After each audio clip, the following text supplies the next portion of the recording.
Расмий маалымат боюнча чет жерде иштеген жарандардын саны 717 миң. Ал эми негизи 1 миллиондон ашык деп айтылат. 2017 жыл ичинде 238 кыргызстандык каза болгон. Ал эми 2018 жылдын 10 күнүндө 4 кыргызстандыктын сөөгү Кыргызстанга келди. Дал ушул мигранттардын көйгөйү, миграция маселеси боюнча бүгүн учур маселесинде сөз кылмакчыбыз. Аны мен Фироза Ашымбаева алып барам. Саламатсыздарбы? Биздин темага байланыштуу атайын биз конокторду чакырганбыз. Акылбек Ташболатов, коомдук ишмер, Салима Исмаилова, миграция маселелери боюнча эксперт. Саламатсыздарбы коноктор? Биздин студияга куш келипсиздер. Негизи биз ушул миграция маселесин дагы козгойлу деген темада бүгүн учур маселесинде сөз кылып жатабыз. Миграция маселесин канчалык сөз кылбайлы, козгобойлу бул ар дайым курч бойдон калат да. Негизи айтсаңыздар, миграция өзү мигранттардын жашы кичирейип баратат, миграция жашарып баратат деп да азыр айтылып жатат. Негизи Салимеже айтсаңыз, азыр негизи кайсыл жакка кетип атышат? Биз билгенден Орусия, Казакстан деп айтылат. Азыр да кайсыл жактарга кетип жатат? Феруза, сенин сурооңо жооп берүүдөн мурун мынтип айтат элем да. Биринчиден, массалык маалымат каражаттарына, бул телевидение болобу, гезит журнал болобу, радио болобу, мен ыраазычылыгымды айтат элем да, ушу мигранттардын атынан, өзүмдүн атыман. Себеби ушу тынымсыз миграция маселеси боюнча ар кандай көйгөйлүү суроолорду берип турасыңар да, бирок орустарда макал бар. Халба дегенден оозуңда таттуу болбойт дегендей, биз канчалык миграция деп айта бергенибиз менен, бирок бир атайын бир мамлекеттик деңгээлде бир жылыш болбой атат деп айтат элем да. Ооба, мигранттар кетип атат. Мигранттар жашарат, бул чындык. Себеби мен өткөндө бир дагы жолугушууда дагы айттым эле, жылына бизде Кыргызстанда курулуш тармагынан тышкары өтө деле чоң өндүрүштөр өспөй атат. Ал эми калкыбыз өсүп атат. Мен өткөндө да айттым, дагы айтып кетейин, жылына 10-11 классты Кыргызстан боюнча 70 миңден жогорку балдар бүтүп атса, бул только 10 классты бүткөндөр. 9 классты 90 миңден ашык балдар бүтөт. Эмне үчүн 9 класстын балдарын кошуп атам? Бизде Кыргызстанда 9 классты бүткөндөн кааласа окуп кетет экен, мектепке, каалабаса иштеп чыгып кетет экен. Мына өзүңөр ушул жерден анализ кыла бериңиздер. Андан тышкары окуу жайлары Кыргызстанда 50ден ашык жогорку окуу жайы болсо, 36 атайын окуу жайы бар, 110 кесиптик окуу жайлары бар. Андан тышкары жеке окуу жайлары бар, кесип окуткан. Мына ошол окуу бүткөндөрдүн баары каяка барыш керек? Мына аргасыздан миграцияга чыгууга туура келип атат. Мунун миграцияга чыгуунун баардыгын эле буга чейин баардыгын айтып келатат. Мунун баардыгын жаман жок деп айтышка болбойт. Бирок миграция чыгуунун жол жоболун билиш керек. Анын мыйзамын билиш керек, каяка кетип атасын. Ал элдин салт санасын билиш керек. Ал элдин жүрүш турушун, маданиятын билиш керек. Мына ошолорду үйрөнүп алып туруп, тилин билип, салтын билип чыгып кетсе, мыйзамдарын билип чыгып кетсе, бул миграциядан жамандык таба албайбыз. Мына бүгүн мен айтып кетейин, бүгүн эле интернетте карасам, 11 айдын ичинде Кыргызстанга, 11 айдын ичинде, мына өткөн жылыбыздын 11 айдын ичинде 2 миллиард 288 миллион сом акча которулуп келип атат. Бул өтө чоң суммадагы акча. Бул жакшы. Бирок бул акчалар каяка кетип атат? Кандай кызмат кылып атат кыргыз элине, үй бүлөгө, бул башка маселе. Ооба, жаштар жашарып атат дегенбиз. Анан эми биз канча жылдан бери эле мына Акылбек деле ушу миграция кызматы боюнча көп жылдан бери иштеп келатат. Көп жылдардан бери эле 700 миңдин айланасында туруп атабыз да. Мен бул цифрага бир аз кошулбайт элем, бир аз. Себеби Россиянын гражданын алып алгандарды биз уже Алардын чыгарып коюшубуз керек. Себеби мындан 2 жыл мурун, азырдан эле жок, акыркыдан эле 600 миң граждандарыбыз, Кыргызстандын жарандары Россиянын жарандуулугун алып алган. Алар отурукташып калган, үй жай алып калган, бала чакасын окутуп атат. Андан тышкары граждандуулук алгандан тышкары канча жарандарыбыз кетип атканын азырынча мындай толук маалымат алуу кыйын. Буга себеп Эми буга себеп көп. Бир себебин айтсак болот. Жерлерде миграция кызматы боюнча өкүлчүлүк мына 3-жыл боюнча жоюлуп кеткен. Мунун кандайдыр бирден экиден эсептеп алуу кыйын, бирок ошондой болсо дагы кандайдыр бир деңгээлде мониторинг жүргүзүлүп, изучат этип, калктын каяка канча кетип атканын биле турган бизде азыр жерлерде өкүлчүлүктөр жок. Ошо жана мен өзүмүн сөзүмдүн башында айтпадымбы? Халва дегенден оозуңа эч качан шириндик келип туруп калбайт. Миграция маселесин мамлекеттик деңгээлде сөзсүз миграция маселесине токтолуп, бул жерлерде миграция кызматы боюнча өкүлчүлүктөрдү ачып берүүсү керек. Себеби мына азыр Акылбек өзү деле айтып берет го. Ошол жанагы мыйзамдардын айынан, башка жолдор менен, ар кандай жолдор менен кара тизмеге түшкөн жарандарыбыз 100 миң деп турат. Адамдар суроо берет да, былтыр деле 100 миң дедиңер эле, дагы эле 100 миң дейсиңер дейт. Бул боло берет. Себеби жыл ичинде 40 миң, 30 миң чыгып дагы туруп атат. Ошол эле мезгилде 40 миң, 30 миң деп кирип дагы калып атат. Эми анын баарын биз башка мамлекеттерди күнөөлөшкө эч кандай акыбыз жок. Себеби биз өзүбүздүн жарандар күнөөлүү. Барган мыйзамды бизге Кыргыз мамлекети Евразия экономикалык биримдигине кирип кошулганыбыз менен, жеңилдик болгону менен, ошо жеңилдиктен да пайдалана албай атабыз. Мунун ичинде биздин жарандардын да күнөөсү бар, бирок мүмкүн Акылбек да кошулуп кетер. Россиянын дагы ошол Евразия экономикалык биримдиги тарабынан иштелип чыккан мыйзамдардын дагы кичине мындай айкалыш келбеген жактары болуп атат да. Барганда пропискага турайын десе, жашаган жерине тура албайт. Үйлөр бербейт жашаган жерине. Иштеген жерине пропискага туруп коюп иштесе, үйүнө келип кармап кетип атышат. Үйүнөн мына нарушение кылдың деп атат. Ушул жөнүндө дагы бир эме кылыш керек да, эми үйлөргө албаса, резиновый деп аларды да штраф салып атат хозяиндерине. Ошон үчүн биздин менин жеке оюмда ооба иштеген бүгүн чыгып атат дагы интернетте. Азыр уже закон кабыл алып аттыр, жанагындай ишканаларга ала берчү да иштеген жерине. Азыр алар дагы резиновый болуп кетти. Аларды эми көп кишилерди тургузуп койсо, огромный суммага штрафка салабыз деп атат. Анан ошондо биздин жарандарга вот пропискадан проблема да. Пропискадан проблема болгондуктан алар биринчиден кыйналып атат. Экинчиден жумуш берүүчүлөрдүн бардыгы эле договор менен иштеткиси келбейт экен. Айрымдары айрыкча жеке ишкерлер, немелер договор менен түзгөндөн кийин аны өзүңөр билесиңер, налог төлөш керек, ал мамлекеттик учетто туруш керек. Ишкерлер бизде деле ошондой баягы жашыруун мындай налог төлөбөй мамлекеттен бекинип, мындай иш кылдырып, бекер анан акчаны аз төлөш үчүн алар дагы эме ошондой бир договор түзгөнгө барбай атат да. Ушундай себептерден биздин жарандарыбыз көбүрөөк кыйынчылыктарга түшкеле атат. Рахмат, урматтуу теле көрүүчүлөр, эскертип кетели, биз Түз ободо иштеп жатабыз. Андыктан сиз да дал ушул биздин темага кызыктар болсоңуз, биздин талкууга катышсаңыздар болот, сурооңуздар болсо, биздин коноктордон жооп алып алсаңыздар болот. Негизи чындап эле мигранттар чыгып кетип жатканда бизде атай бул жоюлуптур. Аларда мен бул жака чыгып кетип атам, мен ал жака кандай документ жасайм, кеңеш берүү бир борбор болуш керекпи? Негизи Ош шаарында барбы? Ош шаарында андай борбор бар. Бирөөсү ошо миграция кызматынын алдында ИКЦ деп коет. Ал долбоор бар. Аны менен бирге көптөгөн бизде бейөкмөт уюмдар бар. Бейөкмөт уюмдарга да кайрылып тиешелүү консультацияны алса болот. Өзгөчө мындан бизде деле ошондой Жалал Абад, Ошто, Баткенде базарга жакын ошондой кеңешме ачканбыз. Ал жерде жарандар өзүнүн кара тизме боюнча текшерсе болот. Эгерде кара тизмеге туура эмес киргизип коюшту мен дей турган болсо, биз алардын атынан Россиянын тиешелүү мамлекеттерине кайрылып аларды чыгарганга аракет кылышыбыз мүмкүн. Мына 2017-жылдын эсеби менен 25 жарандын атынан кайрылганбыз Россиянын жогорку сотуна. Анын 11-инен жеңип чыктык, калганы азыр каралып отурат.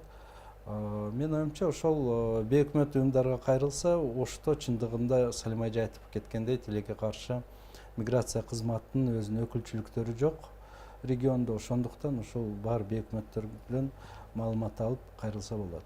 Чынында эле ушул миграция өзү негизи курч бойдон калып атпайбы? Ал эмне үчүн бул борборду жоюп салды негизи? Борбор эмес, бул түштүк боюнча мынау областык, мен Оштон эле баштайын, областык жумушка жайгаштыруу башкармалыгынын алдында миграция кызматы болгон. Ошол эле мезгилде Ош шаарында болгон атайын миграция бөлүмү, ошо жумушка жайгаштыруу башкармалыгынын алдында райондордо өкүлчүлүктөрү болгон. Азыр эми баары жоюлду? Азыр баардыгы жоюлуп кеткен, дагы бир гана Бишкекте миграция кызматы боюнча кызмат отурат. Ал жерде мен ачык эле айтып коеюн, мейли эми билбейм, 48 штаттык единица менен отурат да. Мен эми баягы миграция кызматында көп жыл эмгектенген, баягы ишти түшүнгөн инсан катары айтат элем. Миграция уюшулганда биринчи 94 жылдары уюшулганда деле, андан кийин ал департамент болуп турду, агентство болуп атты, комитет болуп атты. 25-28 эле штат менен жакшынакай эле иштелип келген. Азыркы мезгилде 48 штат Бишкекте отурат дегенге мен биздин жаңы мына өкмөтүбүз эгер ушул биздин маалыматыбыз жете турган болсо, мен айтат элем да, мен эгер 48 штатты ошол жерде кармабайт болчумун. Ошо региондорго жактаганда Ошко эмне үчүн түштүккө дейм? Себеби калк түштүктө тез өсүп атат. Калк тез өскөндөн кийин чоң өндүрүштөр жок. Жумуш орун мындай эле түзүлүп аткан жок. Биз чындыгында эле жумушчу күчүн экспорттоочу мамлекеттерге киребиз. Ошондуктан мынау ошо 48 штаты мейли өкмөттөн штаттыраунун кереги жок, мен аны прекрасно түшүнөмүн. Ошол эле 48 штаттын жок дегендер 15 штатын Ош областына бир үчөөнү отургузуп кой, Жалал Абадка отургузуп кой, Баткенге отургузуп койгула. Бул жерде бир эле миграцияга чыгып кеткен калк жөнүндө эмес. Бул миграцияда бул жерде этникалык кыргыздарыбыз келип аткан. Байкуш деп айтам, этникалык кыргыздарыбыз документ алыш үчүн баардыгы Бишкекке барыш керек. Ал өзү байкуш Араң-зорго, Ошко же Баткенге же болбосо Жалал Абадтын аймактарына келип отурукташып атат. Араң. Анан биз иштеп аткан бизде эле күнүгө Бишкекке барып келе албайбыз. Ал баргандан кийин бир жерде жайгашыш керек. Ал барып документ тапшырган күнү убагында тапшырып калат, убагында тапшыра албайт. Анын жообун күтүш керек деген болуп бир топ убакыттар огромный чоң суммада акча каражаттары кетет. Ушунун баары жок дегенде жергиликтүү жердин өзүндө чечилип туруш керек да. Азыр Салименже биз телегөрүүчүнүн суроосун кабыл алып, андан кийин улантсак. Урматтуу телегөрүүчү, саламатсызбы? Сиз түз эфирдесиз. Мен мына телевидениедакыларга суроо бергим келип атат. Саламатсызбы? Кайсы жактан чыгып жатасыз? Урматтуу телегөрүүчү. Жакшыңарбы? Ооба. Саламатсызбы? Мына балдар, мына келинге, мына балага суроо бергим келип атат. Мына тала түзгө кеткен балдарды айтып атасыңар азыр. Ушулар эми жыргагандан кетип аткан жок да, мисалы үчүн кээлери кыйналса да кетип атат. Балдарын тала түздө тууган уругуна таштап коюп. Ошону биздин эле өзүбүздүн Кыргызстанда завод, фабрика, чакан ишканаларды курса, биздин балдар да ошо талага кетпейт эле да. Карыган, кууругандардын баардыгын кыйнадыңар. Бала бактырып, илгери кары куурулар чайын иччү эле келин менен баланын. Азыр биз болсо олорго кайра кул болуп бала бактырып атасыңар.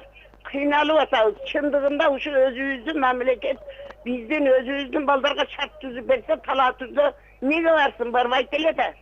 Ушуну чечсеңер айланайын. Телевиденияга 99 жолу чыгасыңар, бир жыйынтык чыкпайт.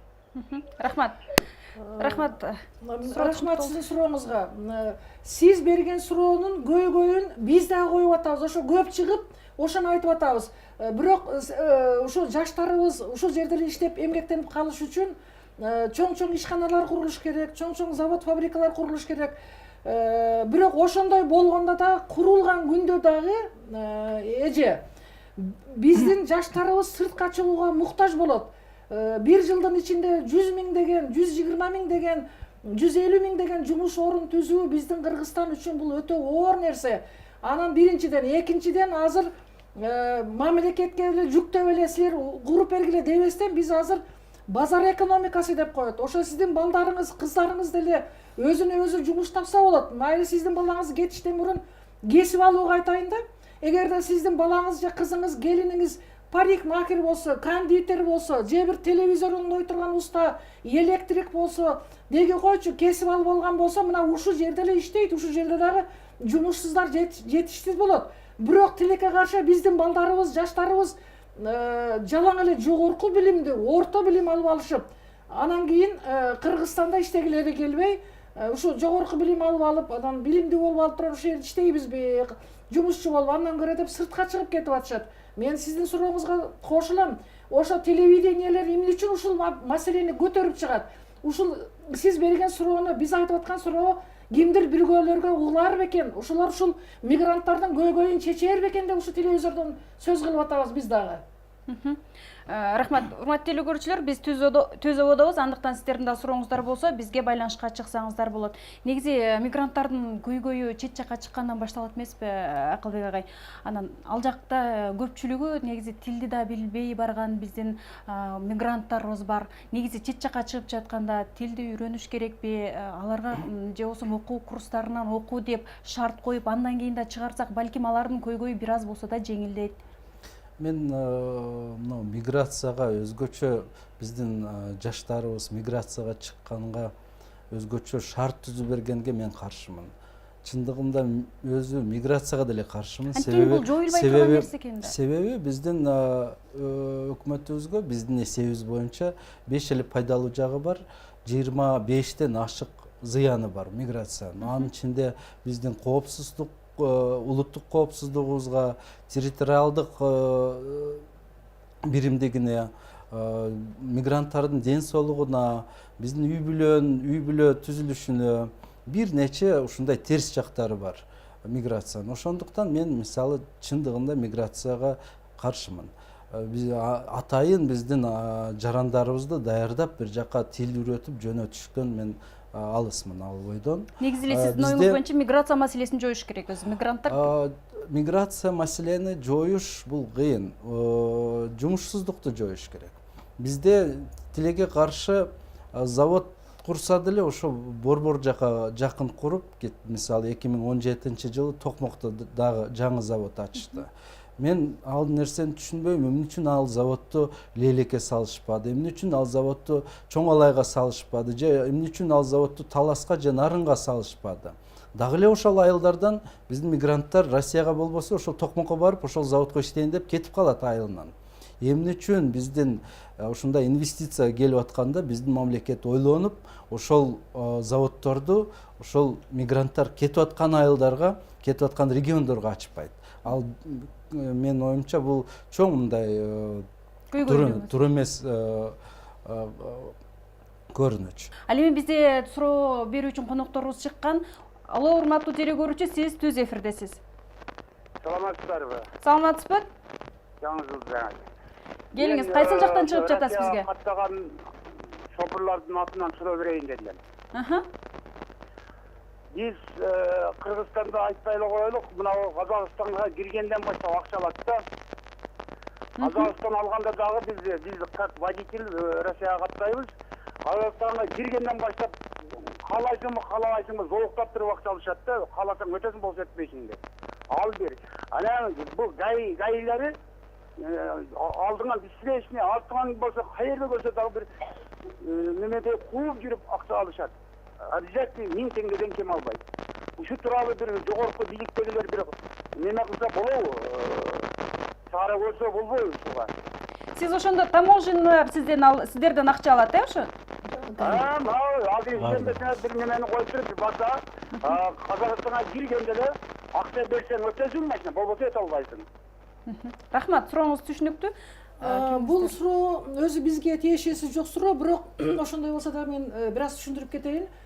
Ооба, эгерде сизден ошондой, сизден башкадан ошондой вымогать этип акча алган органдар болсо, бирок сиздер ошого барбайсыздар. Анын ким болбосун, анын документи бар, удостоверениясы бар, гаинин работниги болсо номерлары бар. Ошолордун баарын тактап алып туруп, анан кийин арыз менен кайрылыш керек да. Арыз менен кайрылганда сиз, конечно, өзүңүз бере албасаңыз, биздин атайын ошол службада иштеген органдын адамдары, таможный болобу, пограничник болобу, же неме мына азыр гаилер мурунку азыр башкача аталып калды го. Мына ушул органдарга кайрылып арыздарыңыздарды берсеңиздер, булар ошол жака Казакстандын мамлекетине, ошол министрликтерине жолдош керек да. Мынандай биздин работниктер, кызматчыларды мындай мыйзамдуу түрдө кетип атса, бардык документи ордунда болсо, ушундай кылып вымогать этип, акча алып, ушундай ар кайсы жерде текшерет деп жөнөтөт эле. Эми сиз өзүңүз жөнөтө албайсыз, бирок сиз ошол жанагы мен айткан документтер менен, бирок сиздер өзүңүздөр буга барбайсыздар. Эгер жок мен ошого барам десеңиздер, биздин тиешелүү органдарга керектүү документ берет, доказать этип, ошол ким экенин, ошол кишинин ким экенин доказать этип биздин органдарга тапшырсаңыздар, булар ошол жака жолдошот да. Мынеге ушундай биздин работниктерди ушундай, анан кур сөз эле силер ушинтип атыпсыңар деп айта албайт эч ким. Ага факты болуш керек. Ага факты болуш керек. Бизде да байланыш бар. Алло, урматтуу телекөрүүчү, сиз түз эфирдесиз. Алло. Алло, саламатсызбы? Бизге кайсыл жактан чыгып жатасыз? Жашаңар, мен Оштан Жапалак айылынан чыгып атам. Сурооңузду бере бериңиз. Бизде мындай суроо болуп атат да. Бизде 12-чи баягы чоң автобустар келген, чоң автобустар каттайт. Ушул чоң автобустар баягы пенсионерлерге де бекер катталат. Анан биздин мисалы үчүн Жапалакка 12-чи маршрутка каттаган болсо, бир жака чыга турган болсок 12 Урматтуу телекөрүүчү, бүгүн биз миграция маселеси боюнча сөз кылып жатабыз. Дал ушул темасында сурооңуз болсо берсеңиз болот. Миграция боюнча деле ошол маршруттарды кредитке келген маршрутка, биздин немелерди Сүйлөй бериңиз. ошо кредитке келген ошондой чоң автобустардын бизге эмне кереги бар? Андан көрөктүү баягы кредитке алышкан өзүбүздүн маршруткаларды эле линияга койсо болбойбу? Ошонун планы толуш керек деп канча адамдар кредит менен ошол кичинекей маршруткаларды иштетет. Аларды иштен чыгарып чоң автобуска биздин эмне кереги бар? Анын планы толбойт. Канчасын иштен кетирип, мына мисалы үчүн 5-чи маршруткаларыбыз азайып кетти. Биз Ошко жакын туруп иши албайбыз, 1 саат жолдо турабыз. Бизге чоң автобустун кереги жок эле. Пенсионерлерге төлөсө деле биздин кичинекей маршруткаларды үзбөш керек эле. 1 саат 2 саат жолдо үзүп турабыз. Ушуну кандай кылыш чарасын көрсө болот? Рахмат эже, сурооңуз түшүнүктүү болду. Негизи маршруткаларды азайтуу менен жумушсуздук көбөйүп жатат деген эженин негизи ушундай суроо экен. Акылбек агай, буга кандай жооп берет элеңиз? Бул эми жанакы Ошко келген Жумушсуздук дагы көбөйүп атат. каршы болуп атабы? Ал башка жагынан да караш керек да. Мисалы маршруткалар ошол пассажирлардын коопсуздугуна жооп бербейт бүгүнкү күнү. Ошондуктан биздин мамлекетибиз биринчиден бизде ошол коопсуздукту түзүп бериш үчүн ушундай ыңгайлуу транспорт, шаарга ыңгайлуу чоң автобустарды кредитке алып келип коюшуп атат. Себеби алардын милдети ал. Андай шарт түзүп бериш. Рахмат. Биздин телекөрүүчүлөрдүн дагы суроолору бар экен. Алло, урматтуу телекөрүүчү, сиз түз эфирдесиз. Алло. Саламатсызбы? Алло. Алло. Алло. Сиз кайсыл жактан чыгып жатасыз? Мен сиздерге суроо берейин деген себебим, менин кызым Москвада. Мен суроо берейин деген себебим, менин кызымын гражданствосу бар да Москвада. Күйөөсүнүкү жок. Ошол Кыргызстанга келгенде кадимкидей Кыргызстандын адамындай мени жүрө алабы? Ишке кирип калса мисалы үчүн, өзү бирок Москваныкы, күйөөсүнүкү Кыргызстандыкы, закыз Кыргызстандыкы. Бирок Кыргызстандын гражданындай болуп битекени кабыл ала алабы? Рахмат эже, сурооңузду Сурооңузга жооп берейин. Кызыңыз Россиянын гражданы болсо, мен кыска эле жооп берейин. Кыргызстанга келгенде кадимкидей каалаган жумушуна кире алат. Только биздин жарандар Россияга барганда договор менен иштеген болсо, сиздин кызыңыз дагы келгенде, Кыргызстанга келгенде ишкана менен договор түзөт дагы, кадимкидей эле иштей берет. Ага эч кандай мындай камтама болбоңуздар. Иш табылса иштейт, договор менен гана договор түзүп туруп эле кадимкидей иштей берет. Кыргызстандын граждандары кандай иштесе ошондой иштей берет. Бирок баягындай атайын пропискага туруп, Жок, пропискага турат, учетко турат, ансыз болбойт. Учетко турат, анан кийин договор ишкана менен договор түзөт. Болду, ушу менен кадимкидей налогу деле кете берет, немеси соцфонду деле кете берет, иштей берет.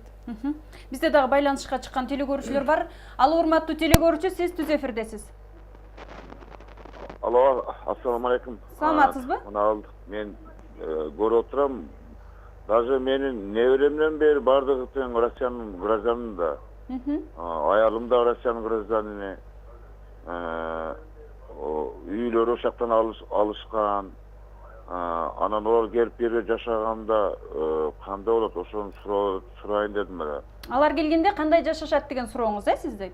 Ооба.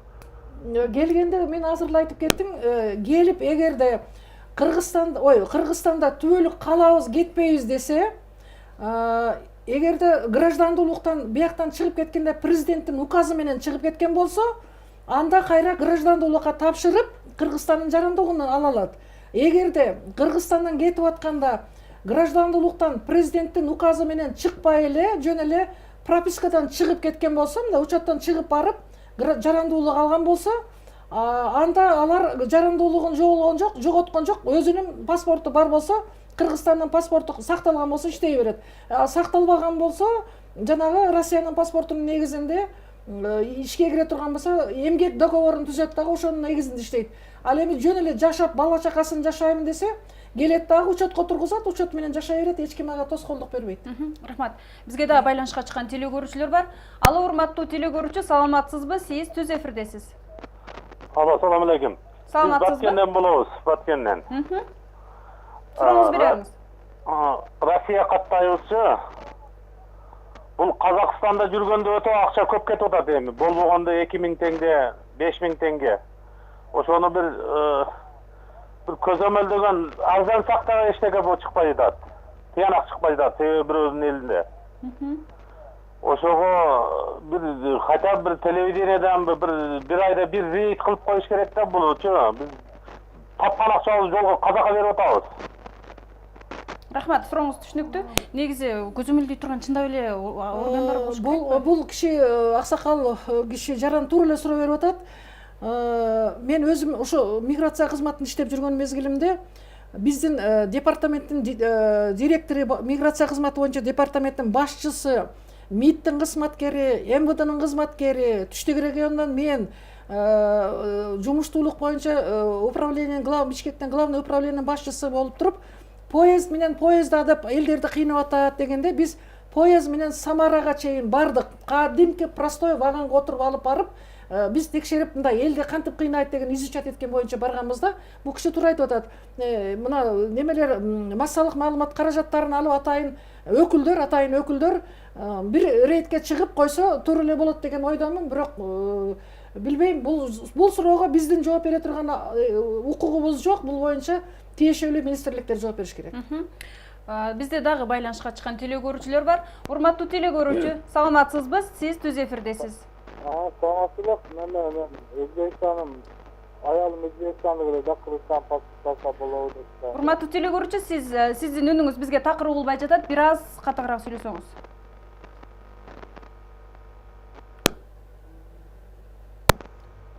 Мен Өзбекстан паспорту да мен аялымчы.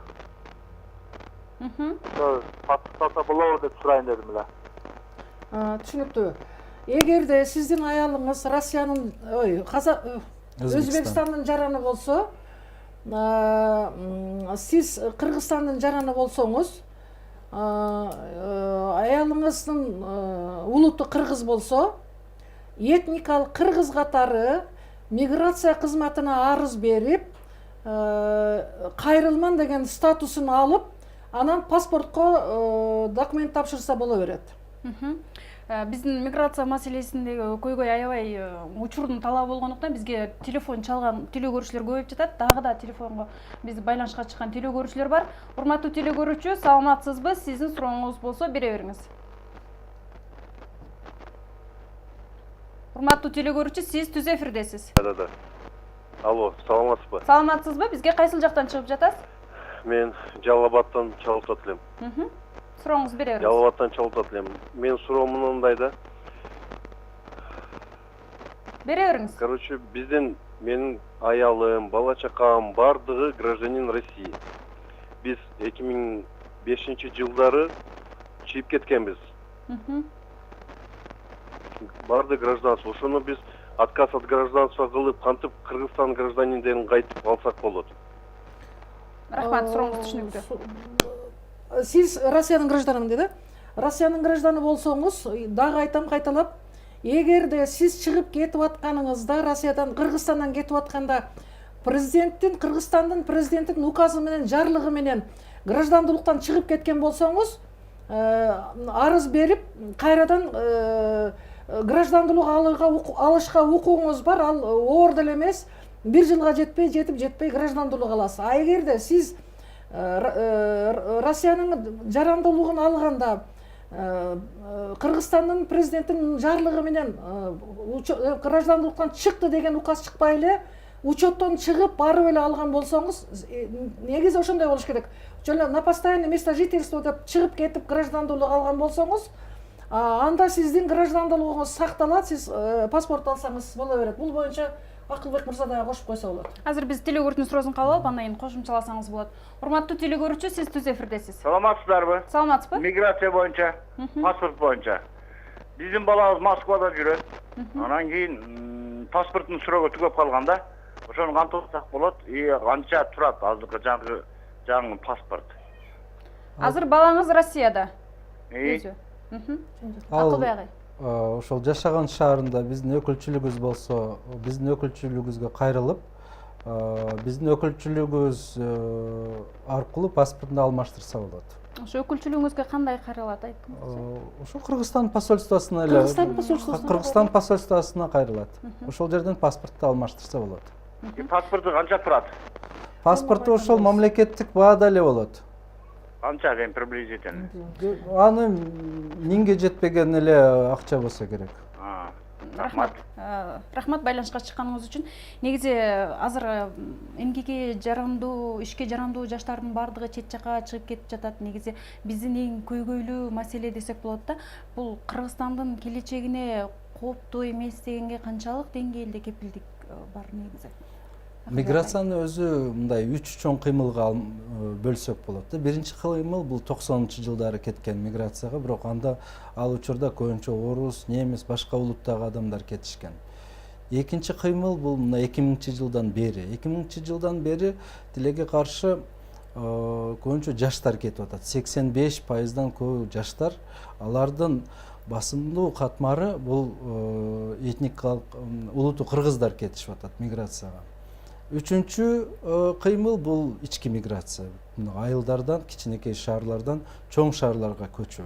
Сөзсүз учурунда азыр деле айтып кеттик, бул биздин мамлекетибизге пайдасынан зыяны көбүрөөк. Себеби керек болсо мына ошо айылдарда азыр киши өтүп кетсе көмгөн адам жок. Себеби айылдарда көбүнчө улуу адамдар калып, кары адамдар калышып, ошол мигранттардын балдары бар, кичинекей ишке жараган адамдар калган жок. Ал биздин мисалы коопсуздугубузга деле менин оюмча чоң таасирин көрсөтөт. Ошондуктан менин оюмча азыр сөзсүз учурунда бизде өкмөт ушу региондорду өндүрүшкө кандайдыр чоң долбоорлорду баштап миграцияны токтотконго, жалпы толук токтотконго кыла албайт ал ишти, бирок ушул мигранттар өзүбүздө эле иштеп калганга шарт түзүп беришке менин оюмча сөзсүз чара көрүш керек. Учур маселеси программасы түз эфирде улантып жатат. Салим эже, биздин эфирден сырткары биздин телекөрүүчүбүз байланышка чыгып суроосун берип кетти эле, сиз жооп берсеңиз. Бул мындайда, аялы Россиянын гражданы, күйөөсү кыргызстандык болуп, экөө ЗАГС ала албай атат дейт. Бул ЗАГСты Россиядан алса дагы болот, ЗАГСты Кыргызстандан алса дагы болот. Бирок жолу мындай эже.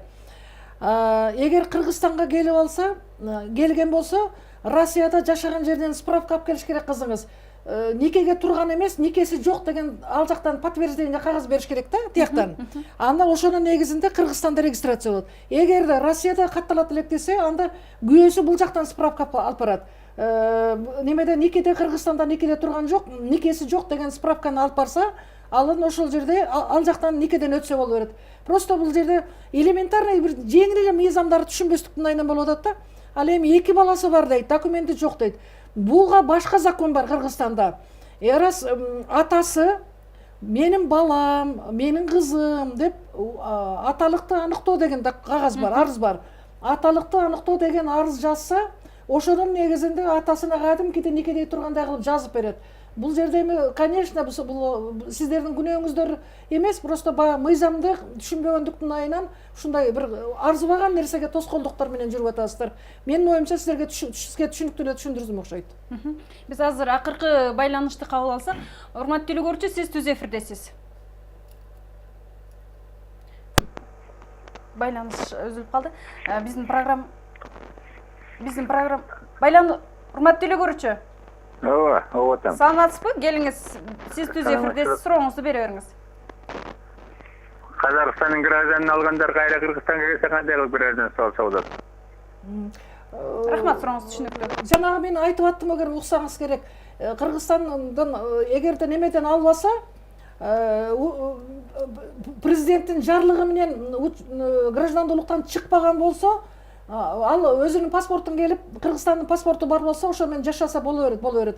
Эгер андай болбогон болсо, кандай случай болгондо дагы Кыргызстанга келип, Кыргызстандын паспортун алам десе, эч ким ага тоскоолдук бербейт. Ошол жактан жашаган жерден учеттон постоянно чыгып келиш керек дагы. Биздин ГРЭСке документин тапшырса, бир убакыттан кийин паспорт ала берет. Бул жөнүндө эч кандай проблема болушу мүмкүн эмес. Только ал жактан Казакстандан чыккандыгы жөнүндө ошол жактан учеттон постоянно чыгып кетти деген документин ала келиш керек. Рахмат, азыр биздин эфирде соңуна чыгып бара жатат. Сиздерге негизги акыркы эле суроо, бул негизи аябай көйгөйлүү маселе десек болот. Негизи миграция маселесин жеке оюңуздар боюнча айтсаңыздар, кантип жойсок болот негизи? Бул жоюлабы өзү бул маселе? Миграция маселесин такыр жоюп койгон мүмкүн эмес, потому что бүгүн биз глобалдашуу деп атат. Бул бир эле биз Кыргызстан эмес, дүйнөдө ошол эле Россияда жылып атат, ошол эле Американын граждандары жылат, ошол эле Европанын бул жылат. Бирок кандай кылып миграцияга барабыз, бул экинчи башка суроо. Миграцияга чыгыштан мурун мен да айттым, биз али бүгүн, эртең бүрсүгүнү жумушчу күчүн экспорттоочу мамлекеттерге киребиз.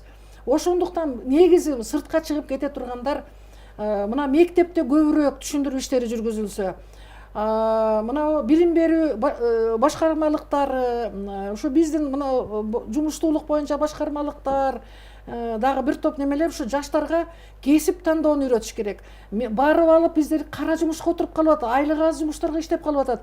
Эгерде бир кесип алып барып алса, алар айлыгы да жоңураак иштешет эле. Анан бул Кыргызстандын өзүндө деле бизде бүгүн парикмахер жетишпейт, кондитер да жетишпейт, шибеялар жетишпейт бүгүн. Мына ушуларды окугусу келет, сөзсүз диплом алыш керек да, анан кийин дипломду сандыкка салып коюп, кереги жок дипломдон анан Россияга барып көчө шыпырып же бир башка иш кылыштын кереги жок. Мен жана эжете суроо берди. Ошолорду калп калтырыш үчүн бүгүн биз мамлекет эркин рыночный базар деп коет. Ар ким өзү иш орун түзүш керек. Жаш кезинен балдарыбызды тарбиялашыбыз керек. Сен дайым эле министр, экономист же бирдеме болом дебе. Сен даже кесипке ээ бол. Ошол эле мезгилде жогорку билимди алып бар. Анан ишиң таппай калганда сен ошо кесипке жумушка жайгашып кал деген бизде бир мындай кесипке багыт берүү, туура багыт берүү жол иштеш керек. Рахмат, Акылбек агай, кошумчаңыз. Салимай эжекенин ар бир сөзүнө кошулуп кетем. Бирок дагы бир кошумча, менин оюмча бизде инвестиция мындай жолуна түшмөйүнчө миграция токтотуш кыйын, иш мындай кошумча иш жайларды ачыш кыйын. Ошондуктан бизде биринчиден адилеттик сотту түзүш керек. Эгерде бизде сот адилеттүү болсо, ондай бизде чет өлкөдөн инвесторлор келип өзүнүн акчасын бизге кандайдыр бул жерде мекеме ачышып, завод ачышып иштетиши мүмкүн. Эгерде биздин сотубузга ишеним болбой турган болсо, анда эч кайсы инвестор бизге мындай жакшы ой менен келиши кыйын. Ошону менен бирге эгерде биздин атка минерлерибиз өзүнүн акчаларына башка мамлекеттерге инвестиция кылбай, өзүнүн Кыргызстаныбызга ал акчаны калтырып инвестиция кылса, дагы бир биздин Кыргызстан элибизге кандайдыр жардам болуп, жаңы иш жайлар ачылышы мүмкүн. Ошондой эле мынау тышкы миграцияга чыккан биздин жарандарыбыздын бул жерде калган туугандары алар жөнөткөн акчаны туура багытта иштетишсе, чакан болсо дагы бир ишкана ачып ошону иштете турган болсо, ал үй бүлөгө өнүгүү болот, ошону менен ошол жамаатка өнүгүү болот. Алар менен бирге ошо мамлекетке дагы кандайдыр жардам болуп, миграцияга чыгып аткан адамдардын саны азаят. Рахмат. Биздин программага келип бергениңиздер үчүн чоң рахмат. Ишиңиздерге ийгилик. Урматтуу телекөрүүчүлөр, сиз кайсы чет өлкөгө чыкпасаңыз дагы тиешелүү адистерден кеңеш алып, андан кийин чыксаңыз, балким сизге жеңилирээк болор. Бүгүн биз программабыз соңуна чыгарабыз. Саламатта калыңыздар.